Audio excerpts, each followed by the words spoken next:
Այսօր եւ վաղը Լուսակերտում ու Երևանում թնդանոթի կրակոցներ կհնչեն։ Պաշտպանության նախարարությունը հայտնում է, որ մայիսի 28-ին անցկացվելիք զորահանդեսի կազմակերպչական աշխատանքների շրջանակում այսօր ժամը 14-ի սահմաններում Լուսակերտում թնդանոթից կարձակվի 1 կրակոց, իսկ Երևանում Վազգեն Սարգսյանի անվան ռազմական ակադեմիայում եւ Հրազդան մարզադաշտում վաղը մայիսի 22-ին ժամը 10-ին 2 կրակոց։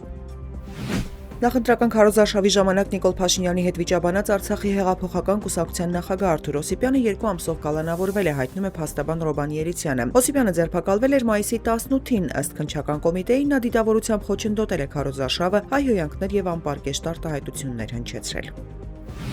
Հանրային հեռուստաընկերությունը հայտնել է, որ վերջին օրերին իր եթերային եւ թվային ենթակառուցվածքները լայնածավալ կիբերհարձակման են ենթարկվել։ Հաղորդագրության համաձայն հարձակման նպատակը եվրոպական քաղաքական համայնքի միջոցառումների հեռարձակումներին միջամտելն էր, սակայն ձեռնարկված միջոցառումների շնորհիվ էական խափանումներ չեն արձանագրվել։ Տեղի ունեցածով զբաղվում են իրավապահ մարմինները, նշել է հեռուստաընկերությունը։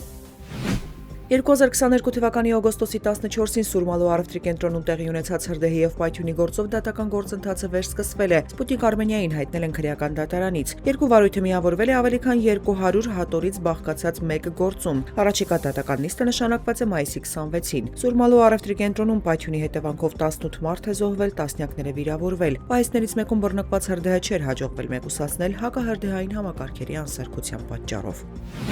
Ռոսսելխոզնադզորը մայիսի 22-ից Հայաստանից ծաղիկների ներմուծման ժամանակավոր սահմանափակումներ է մտցնում։ Ծառայությունից հայտնել են, որ արգելքն ուժի մեջ կմնա մինչև ջերմոցային տնտեսությունների ստուգումների ավարտը եւ արդյունքների վերլուծությունը։ Նշվում է, թե չնայած Հայաստանի սննդամթերքի անվտանգության տեսչական մարմնի կողմից տրված երաշխիքներին, ԵՏՄ-ի համար կարանտինի ենթակա ապրանքների հայտնաբերումը շարունակվում է։ Ներմուծված 96 միլիոն 200 հազար ծաղկային արտադրանքից գրանցվել է 135 դեպք։ Անցյալ շաբաթ հաղորդվել էր, որ Ռոսսելխոզնադզորը նախատեսում է ստուգել Հայաստանում գործող բուսաբուծական ձեռնարկությունները։